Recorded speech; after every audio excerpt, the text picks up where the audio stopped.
This program was recorded with a live audience. Please forgive the occasional sound fluctuations.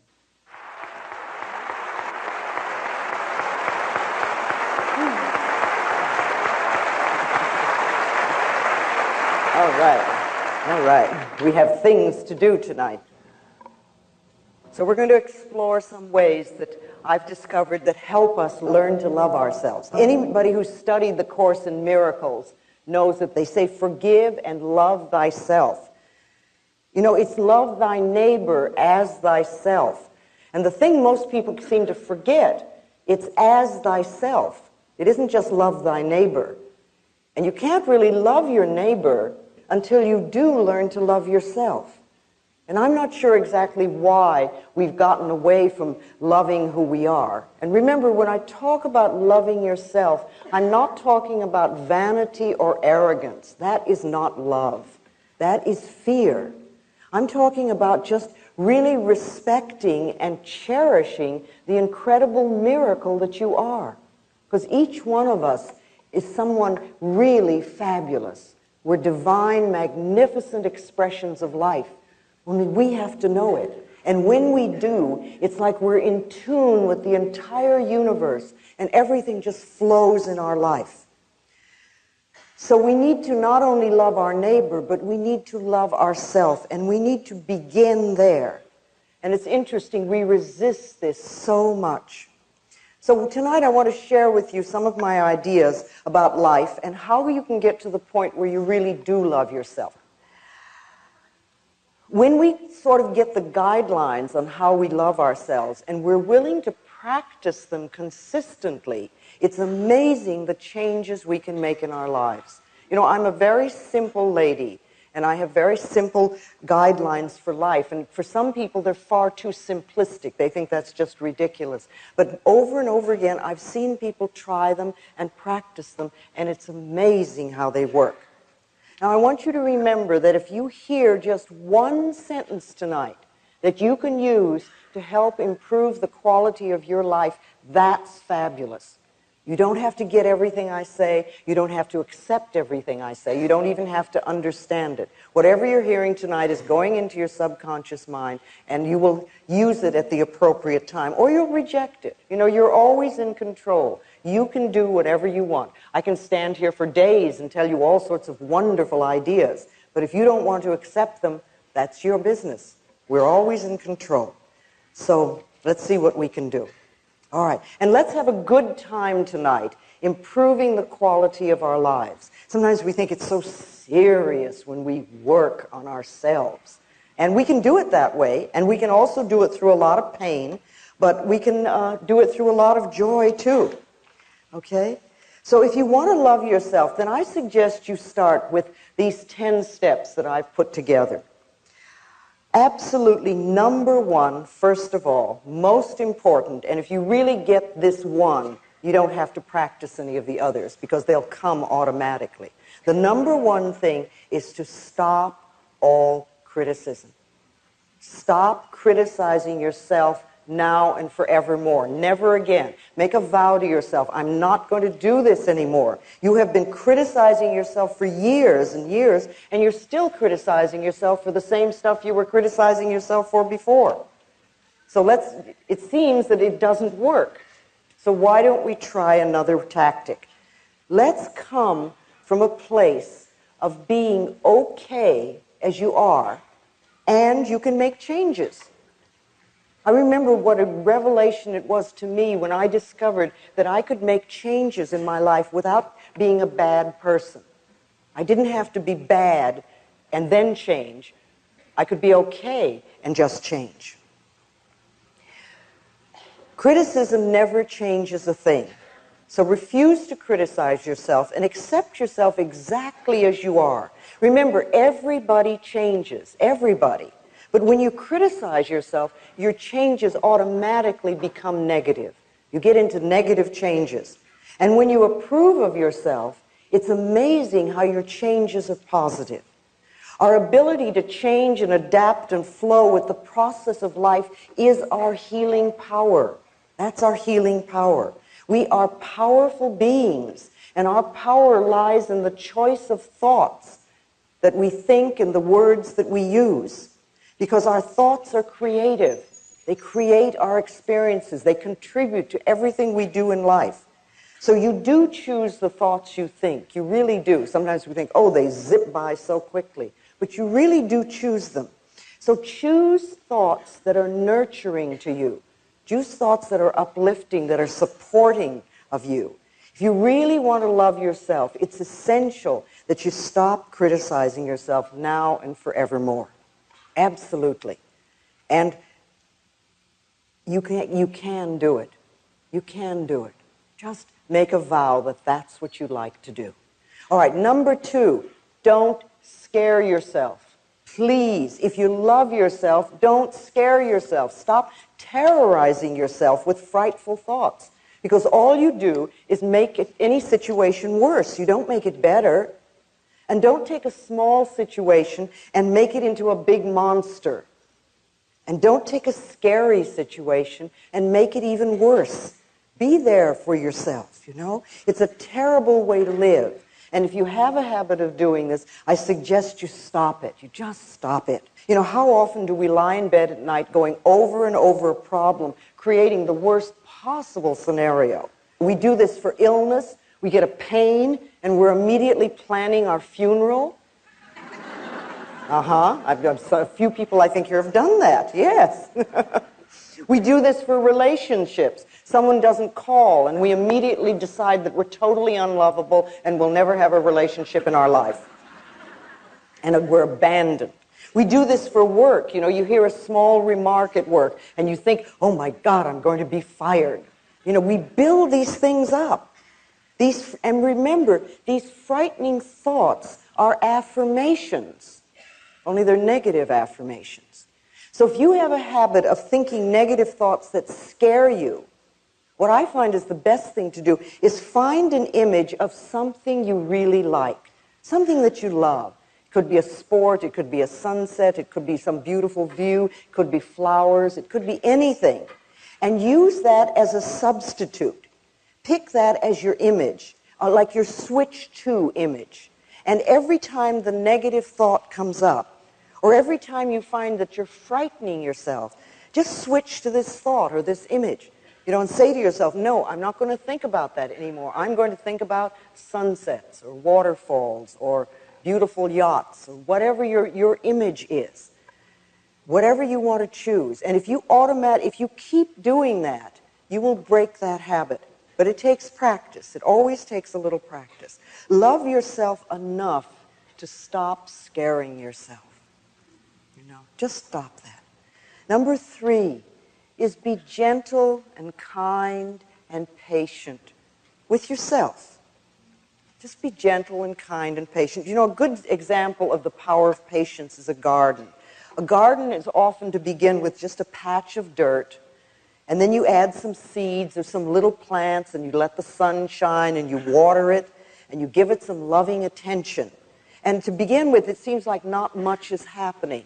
But if you continue doing that, if you're patient, things will change. The garden will grow and blossom. And if you think of your life as like a garden, or your mind like a garden, you know, what kind of garden would you like? What kind of events do you want to have happen in your life? And what kind of seeds do you need to plant in order for those to happen? So you select the seeds, you select the thoughts that will contribute to creating the garden of experiences that you want. And I like to think of planting these thoughts in the fertile soil of your subconscious mind, where they get nurtured and then can grow. And if you pay attention to them, if you take care of them, then one of these days you'll reap a wonderful, bountiful, and beautiful harvest of all the things you want. You're learning new ways of thinking. Now, I realize that some of you have been working on yourself for a very long time. So some of the things I'm going to say tonight might just reinforce for you what you already know. And a few of you may be just beginning on your pathway of self-discovery. And some of the things I may say tonight might sound ridiculous, or you may resist them a lot. But remember, the resistance is part of the process of making the changes. When you ask the question, how do I love myself? You are already in process of beginning to learn to love yourself. Because there was probably a time when you wouldn't even dream of asking the question. So you're already started there. So as you learn these new ways of thinking, be gentle with yourself, be kind to yourself, and be patient with yourself as you plant the new thoughts in your mind. Now watch for the weeds. The weeds are like the old negative thoughts, and pluck them out as quickly as you can. Remove those negative thoughts as soon as you see them. You want to treat yourself as you would somebody that you really, really liked, or as you would treat a gentle little child. You know, for yourself, that's important. And you know, it's okay to make mistakes while you're learning. You don't have to immediately be perfect. So many of us are cursed with perfectionism. And we won't give ourselves a chance to really learn anything new, because if we don't do it perfectly in the first 3 minutes, we again assume we're not good enough. But anything you're going to learn is going to take time. And when you first begin doing something new, it never feels right.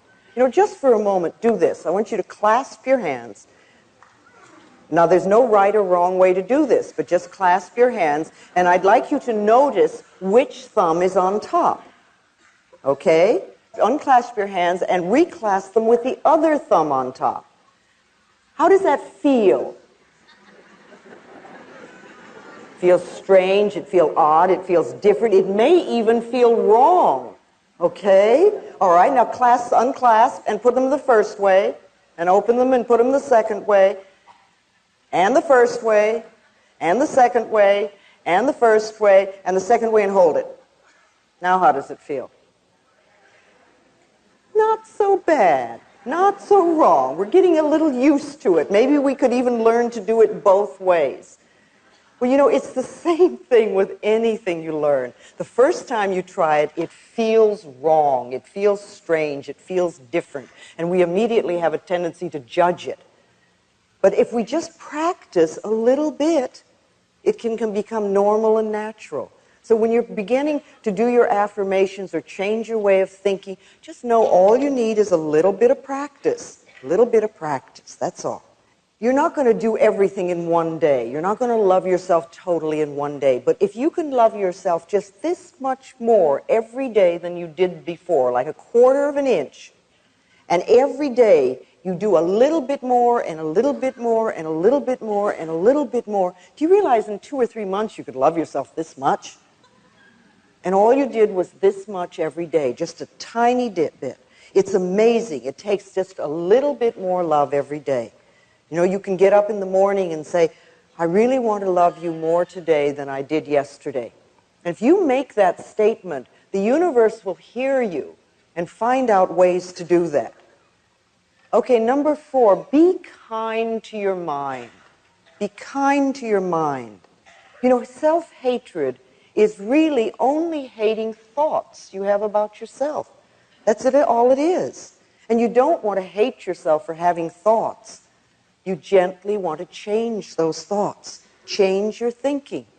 You know, you are worth loving. All of us are. We do not have to earn love.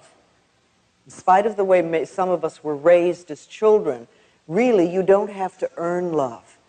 You see, you don't have to earn the right to breathe. You have the right to breathe freely and fully because you exist. And you have the right to be loved because you exist. That's all you have to do. We are lovable because we exist. And we have to know that and make it true for ourselves. Speaking of thoughts, I talk a lot about affirmations. And we must remember that every thought we think and every word we speak is an affirmation.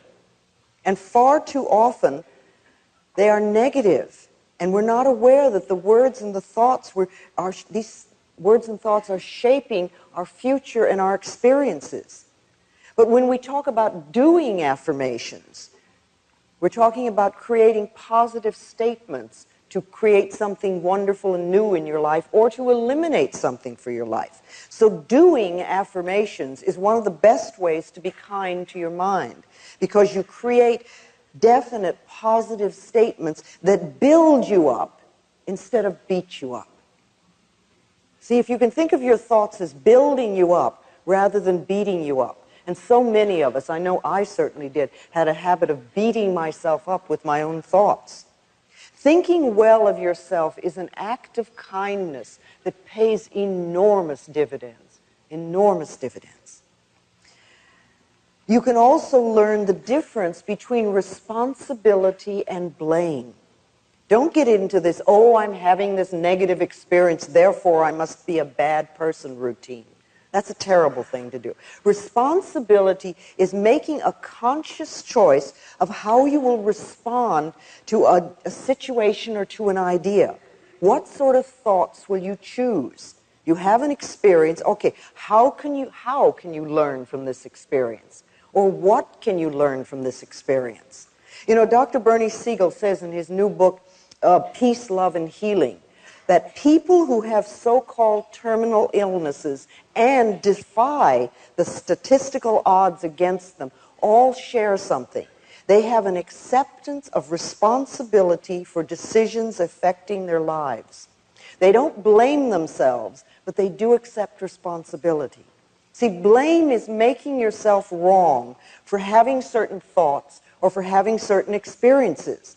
But blame creates guilt, and guilt always seeks punishment, and punishment creates pain.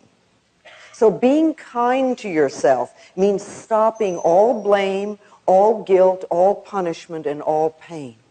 Respond to yourself and to life in a loving way. Now, another kindness you can give to yourself is to relax. Just relax. Relaxation is essential. It's absolutely essential for the healing process.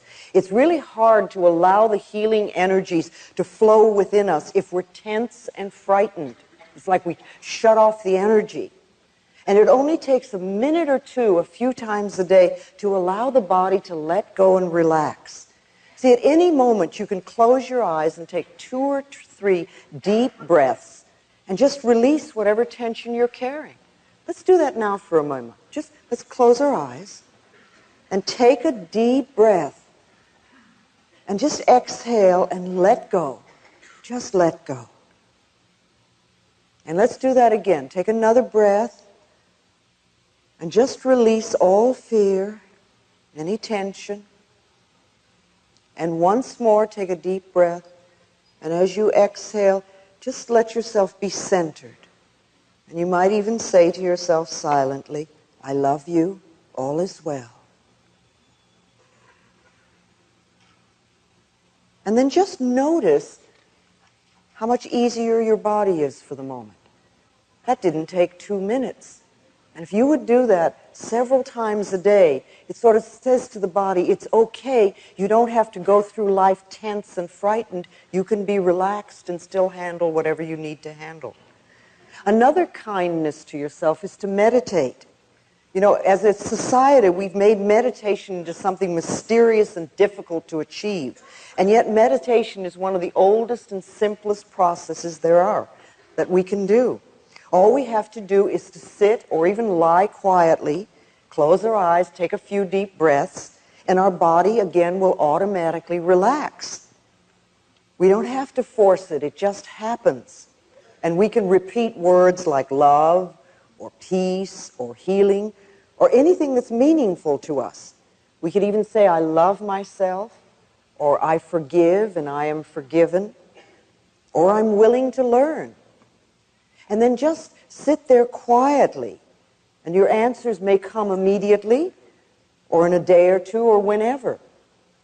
The thing I do most of the time is just say, what is it I need to know? And then I just wait. And what I need to know is revealed to me. You know, you don't have to be rushed. Just allow things to happen. Remember, it's the nature of your mind to think. You're never going to stop your mind from thinking. Some people think that if they meditate, they have to stop their mind from thinking. But you can slow down those dashing thoughts. You just allow them to flow through. And you might, if you're meditating, just notice and sort of say, oh, that's a fear thought. Or there goes anger. Well, that's a disaster.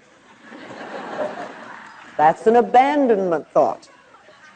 You see, if you don't give them importance, then they pass through like a soft cloud on a summer day. And you just watch them go. You cannot meditate incorrectly. Any way you first attempt it is going to be right for you. If you begin anywhere and you allow it to become a habit. You see, we all have tremendous wisdom within us. Inside of us, I believe, are all the answers to all the questions we're ever going to ask. And unfortunately, most of the time, we're so busy running around creating the soap opera and drama that we call our lives that we forget to quiet down long enough to listen to us. Meditation creates the space where we can quiet down and listen to our inner selves. And you'll never have any idea how wise you are until you quiet down and listen. You can take care of yourself. You do have the answers for yourself.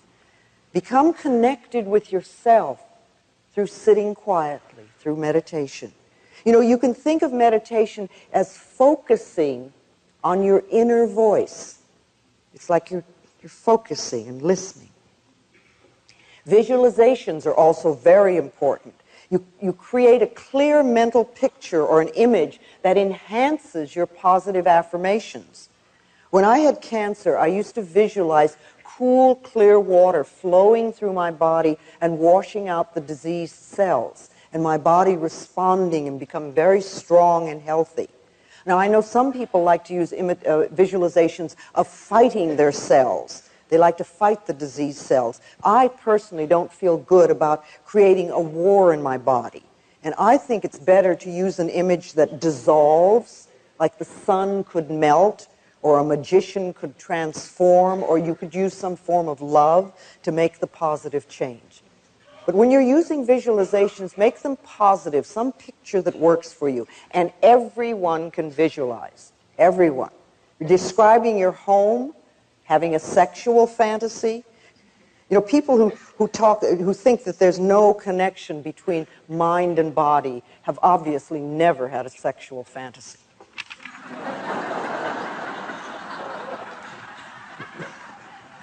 Isn't it amazing what the mind can do? Okay, so let's use these visualizations in a positive way to really enhance what you're doing. Just like, you know, you've used negative visualizations to make a bad situation worse, you can use a positive visualization to make it better.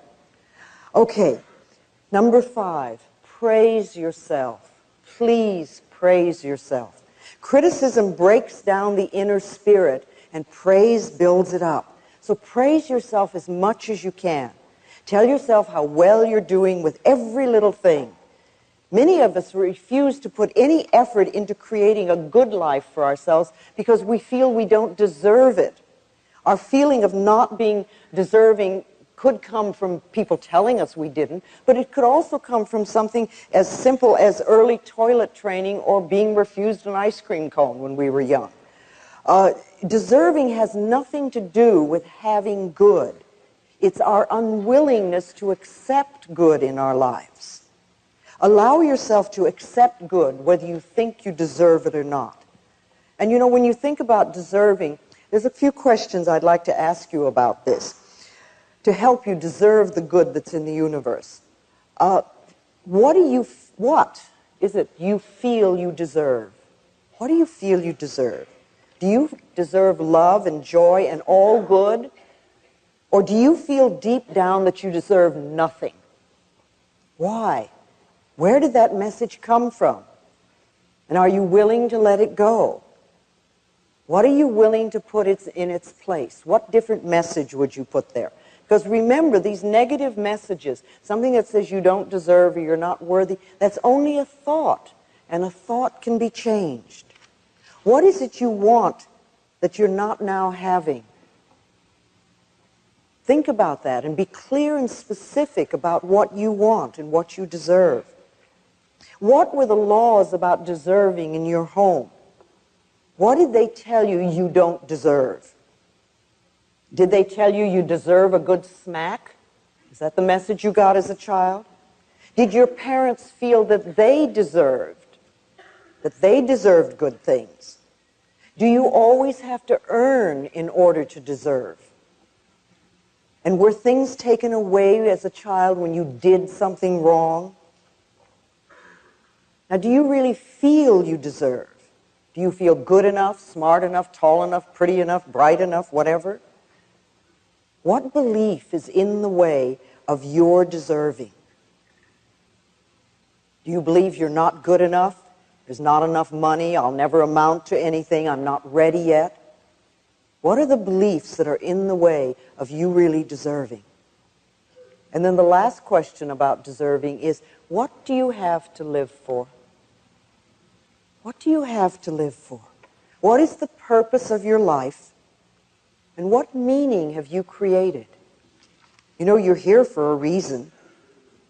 You didn't come just to get a new car every so many years. You really came for a purpose. And what is your purpose? What are you willing to do to experience the good you really deserve? Are you willing to do affirmations? Are you willing to do visualizations? Are you willing to do treatments? Are you willing to forgive people? Are you willing to do regular relaxation and meditation? How much mental effort are you willing to give in order to change your life? Questions to ask yourself. All right, number 6 on loving yourself is support yourself. Find ways to support yourself. Reach out to friends and allow them to help you. It really is being strong to ask for help when you need it, instead of trying to do it all yourself and then being angry at yourself because you can't make it. And there's so many ways. You know, friends can help you. There are support groups everywhere. We now seem to have 12-step programs for almost every problem there is. I'm sure you have them here. We certainly have them in Los Angeles. There are lists of all the things that they do. In some areas, you find healing circles, and lots of the churches have support groups. And if you can't find what you want, you could even start your own. Start your own support group. All you need is a teddy bear and some good, encouraging thoughts. How do you start a support group? You know, some people think that's so scary. They'd like to have one, but they don't know what to do about it. Well, you know, you can just gather 2 or 3 friends that have the same issues that you have and follow a few guidelines. If you do it with love in your heart, your little group will grow. It's amazing. People will be attracted like a magnet. And don't worry, if you have a little group and it starts to grow, don't worry about where you're going to meet, because the universe will always find a space. Okay, number 7 on loving yourself. Be loving to your negatives. Be loving to your negatives. You created every single negative pattern, every negative habit, everything you have in your life to fulfill a need. And they worked. See, everybody's made negative choices in the past. We all have. However, nobody is stuck with them. The good news is that you always have choice. You can choose again. And you can always choose to let go of the old pattern, and you can choose a different and more supportive and nourishing thought. Letting go of the old negative pattern with love allows you to move into the new positive patterns with ease. It makes it so much easier.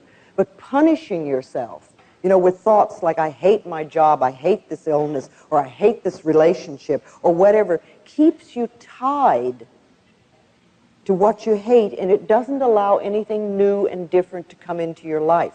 See, if you run around saying, I hate my job, then the universe gets this message, oh, hates job. So if you get a new job, I guarantee you, you'll hate your job very shortly, because that's the message that you've put out. You want to release with love. Release whatever's in your life that you're not happy with now with love, and allow then the new stuff to come in. It really does. When you love yourself and you find yourself in the midst of a negative situation, you can say something to yourself like, I'm willing to release the pattern in my consciousness that contributed to this condition. And then you can say a positive affirmation, you know, like, I really deserve only good in my life. I allow the healing powers and the healing energies of the universe to flow through me, really changing my life for the better. Our thoughts and our words are very powerful. And remember, no matter what's going on in your life, no matter what negative situation you have right now, you are never wrong. You're never wrong. You're always doing the best you can until you find a better way to handle situations. I love what Dr. John Harrison says in his book, Love Your Disease. He says, it's essential that the patient is congratulated on having worked out a way to get their needs met in as safe a way as possible for them. The patient is never condemned for having multiple operations or illnesses. In fact, quite the opposite. They are congratulated. We have to understand that whatever we have in our life, we have contributed to it because it's our way of handling situations.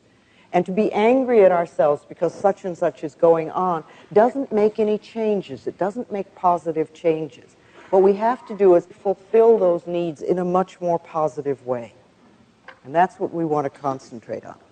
Okay, humor is another powerful releasing tool when it comes to holding on to negatives too long.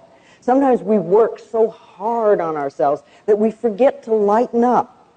You know, laughter's healing. Norman Cousins, healed himself of illness by watching the Three Stooges films and laughing himself into wellness. He wrote a whole book on it. Okay, number 8 on how to love yourself. Take care of your body. It's the house you live in. When you're born, you move into this house, and when you leave the planet, you move out of it. So love the house that you live in and take care of it. You can find exercise that you enjoy, something that's fun to do. And then watch what you put into your body. Drug abuse is so prevalent on the planet, and it's become one of the most popular methods of escape. And if you're into drugs, it doesn't mean that you're a bad person. It just means that you haven't found a more positive way of fulfilling your needs. Drugs beckon to us. They say, come and play with me and I will give you a good time. And it's true. For a little bit, they do. You feel wonderful. But what happens is that they alter our reality. And what isn't evident at first is the terrible price that we have to pay. After taking them for a while, the whole health deteriorates rapidly and you feel terrible all the time. And in addition, you have a negative addiction. And then, people do all sorts of things with that. Drugs lower our immune systems to very dangerous levels. And on one level, you think, well, why would we even consider taking them? Peer pressure may get us to try drugs once. But continued use is another story. I've yet to meet anyone who really loves themselves who's hooked on drugs. We take drugs to escape ourselves and our feelings. And it all begins, again, with not loving ourselves and not appreciating who we are. We take those childhood feelings of not being good enough, and then we try to wipe them out. And this method never works for the drugs or the alcohol or whatever we're using. That wears off, and then we feel worse than we ever did. And then we usually have a load of guilt, too.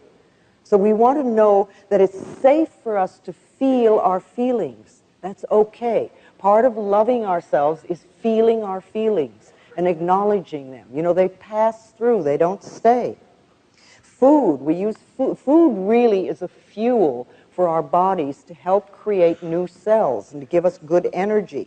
And even though some of us may know the basics of good nutrition, we still often use diet and food to punish ourselves. It's another way. We stuff ourselves or stuff our feelings. We create obesity, we create health crises in our lives.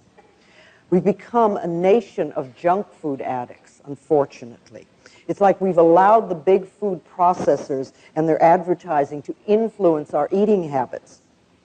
And doctors, of course, are not even taught about nutrition. If a doctor wants to learn about nutrition, it's almost like an extracurriculum subject they have to take. So they're not going to know a lot about nutrition. Most medicine of the moment is concentrated on surgery and drugs. So if we really want to learn about nutrition, it's something that we have to take in our own hands. It's an act of loving ourselves to begin to be aware of what we put in our mouth and how we feel.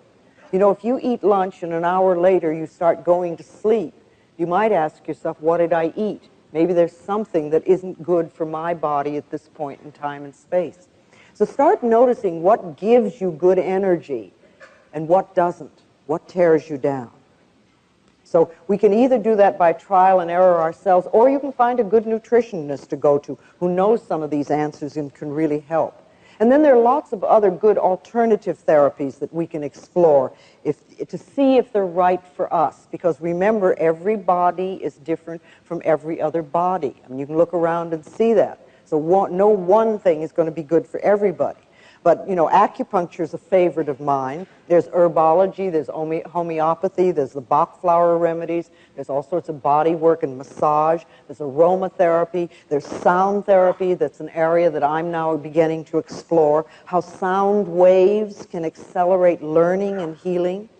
You know, we're in a time right now where the new technologies that we're learning are beginning to combine with ancient healing methods. And I see the possibilities as absolutely enormously, just endless, endless. I think between now and the end of the century, we're going to learn so much. So taking good care of our bodies is an act of loving ourselves. And then there is mirror work, one that I love so much. I have seen so many people change their lives by merely looking in the mirror and saying, I love you. I really, really love you. You know, at first it may seem untrue or even weird, and it can bring up sadness or anger or fear. But if we continue to do this simple affirmation every time we're in front of a mirror, our inner energy begins to shift. Letting go of destructive thoughts and behaviors and accepting ourselves as naturally lovable becomes so much easier. There are several ways you can practice mirror work. I like first thing in the morning, just looking in the mirror and saying, I love you. What can I do for you today to make you happy? How can I make you happy today? Do you ever ask yourself that? Especially first thing in the morning? And then listen to what you hear. And start following through. You may not get any messages to begin with because you may be so used to beating yourself up that you don't know how to respond to a kind, loving thought. But listen and follow through and begin to learn to trust yourself. If something unpleasant happens, immediately run to the mirror and say, I love you anyway. Because you want to realize that events come and go, but the love that you have for yourself is constant, and it's the most important thing in your life. Not the experience of the moment, but the fact that you love yourself. If something wonderful happens, run to the mirror and say, thank you, thank you, thank you. Acknowledge yourself for having created that wonderful thing. You can do forgiveness work in the mirror.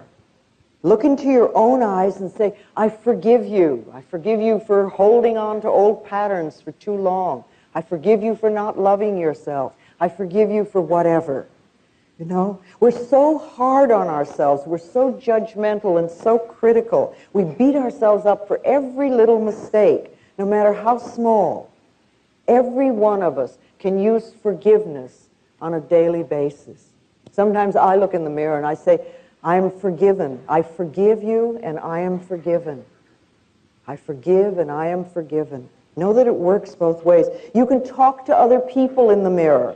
Tell people things in the mirror you'd be afraid to say in person. You know, you can clean up old issues. You can forgive them. You can ask for love and approval. It's a wonderful way to talk to your parents or part of a relationship. Talk to your doctor in the mirror. Talk to your boss in the mirror. You can say all sorts of things that you'd be afraid to say otherwise. But I think the last thing you always want to say when you do any mirror work is that what you really want is their love and approval. Because that's what we all want. We all want love and approval from wherever we are, so that everybody gives that to us. And the more we give it, the more we're going to get it. See, affirmations in the mirror are powerful because the mirror always tells us the truth. If you look in the mirror and you immediately hear negative stuff, then that's like almost a gift, a treat. Because if you look in the mirror and you say, I love you, and you hear this, who are you kidding?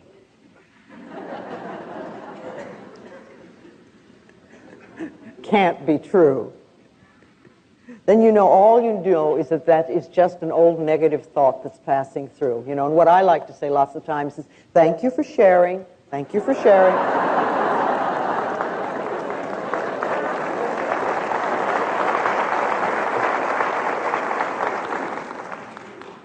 Well, you acknowledge that the negative thought is there. Don't give it a lot of importance. Or if you have a negative message coming through, turn it around into a positive affirmation. Just let it go.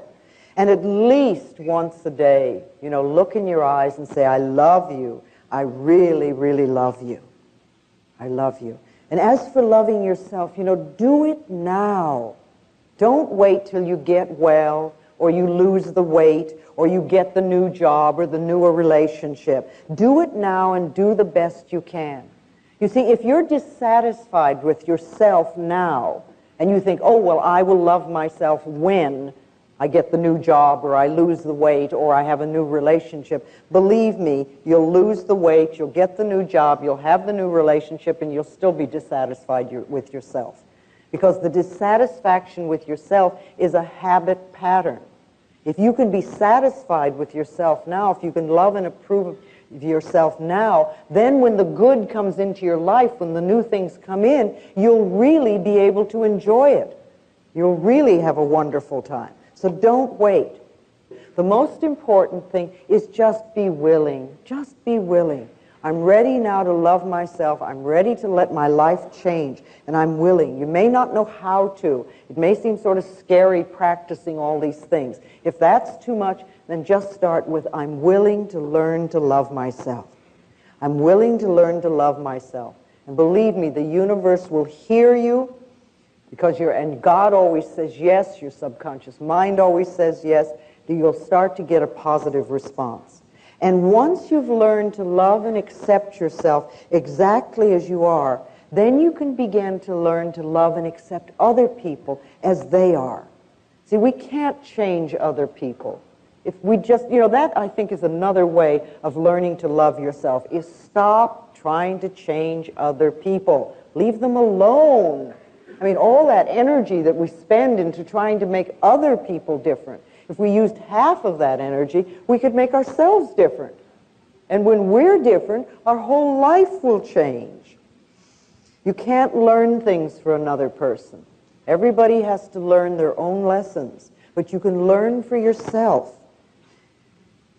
You can learn for yourself. And you want to love yourself enough so that you're not brought down by self-destructive people or people that are negative. They have a right to what they think and what they want to do for themselves. But you don't want to put yourself in such a position. And if you're in a position where you're with a really negative person that doesn't want to change, then you need to love yourself enough to move out of that. Far too often we stay in a negative relationship for so long. You might even be taking an abuse in a relationship. We'll allow ourselves to be put down. And when we do that, we're always saying, really, well, I'm not worth loving, so I have to stay here and accept this behavior because I know nobody else would want me. That's a very negative feeling to have about yourself. But, where is that concept? That concept isn't out there. That concept can only be inside of us. And when we change the negative belief we have about ourselves, then we find that we're treated differently. I know that I sound very simplistic and I repeat the same thing over and over again, but I truly do believe that the quickest way to change any problem in our life is to love who we are. Because it's amazing how the vibrations that we send out then are different, and the way people react to us are also different. We can't be healed and whole unless we really love who we are. So ask yourself, are you willing to love yourself? Are you willing? When we really love ourselves, we cannot hurt ourselves, and we cannot hurt another person. And that, to me, is the answer to inner peace and to world peace. Unconditional love is the goal that I think we're all here for. But it begins with self-acceptance and with self-love. You've come to this planet for a purpose. You've come to fulfill yourself. And you've come to express love on the deepest level. And when you leave the planet, the only thing you're going to take with you is your capacity to love. That's it. You don't take your relationship, you don't take your automobile or your bank account or your job. You take your capacity to love. So how can you love yourself more? And how can you give more love to the planet, to the world? Over a period of time, using the principles and ideas that I've learned, I've created for myself a set of beliefs. These are what I call my basic beliefs. And they work very well for me. They're simple, and yet they seem to cover all the areas of my life, and I just want to share them with you. First of all, I believe that I am always safe. Wherever I go, wherever I am always safe. This is one of my beliefs. The universe takes care of me, and I'm led and guided every moment. I also know that everything I need to know is revealed to me. I don't have to struggle. Knowledge comes to me, whatever I need to know. I hear what I need to hear. And if I'm supposed to know something, it's revealed to me. I don't have to read newspapers. I don't have to listen to the news on television or on the radio. I don't have to fill myself with that garbage. If I'm meant to know something, it will come to me. I always know. I also know that everything I need comes to me in the perfect time-space sequence. And again, I release the struggle of trying to make things happen.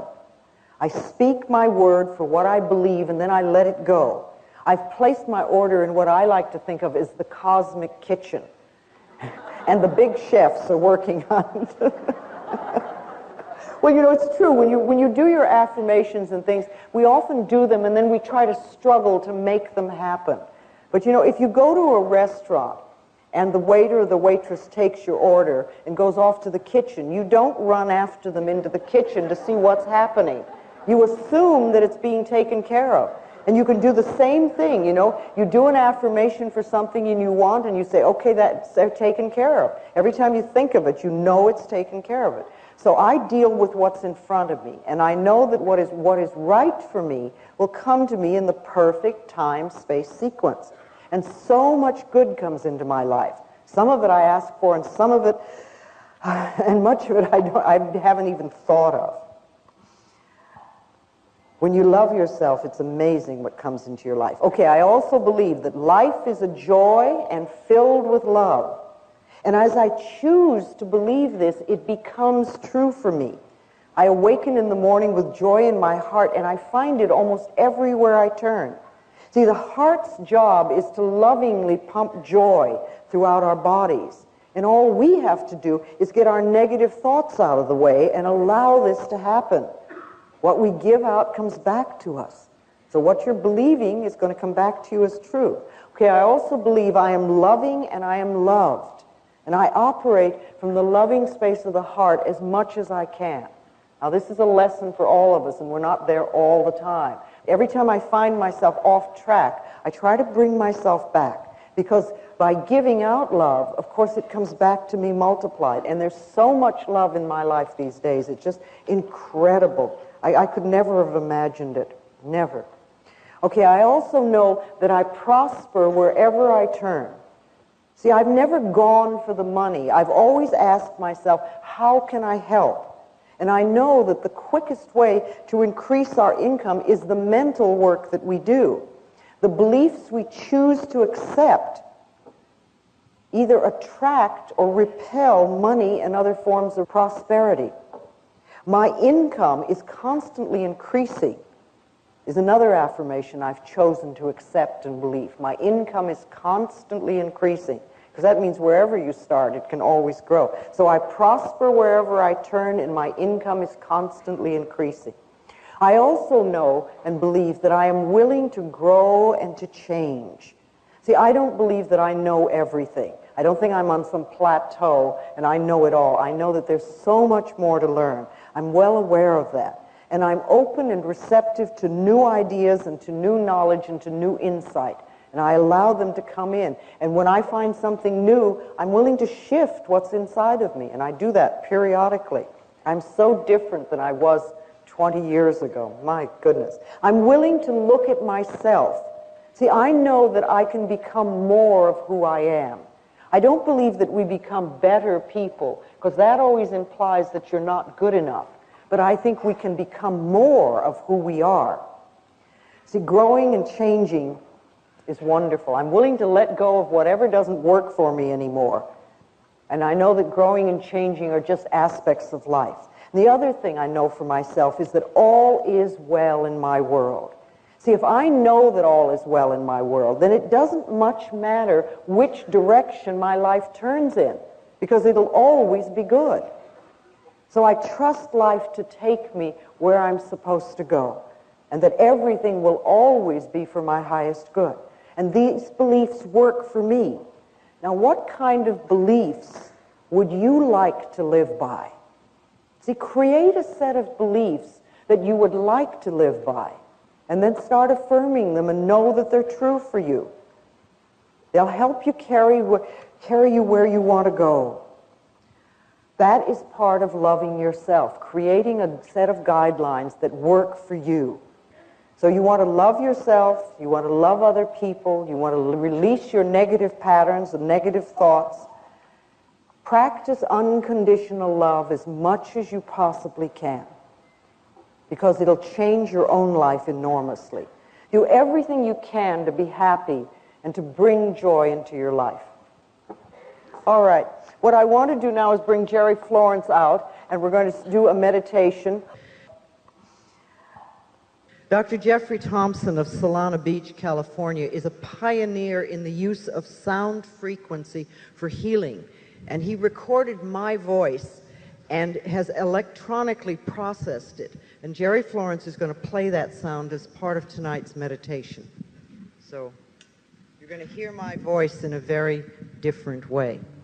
And if you'd like to close your eyes.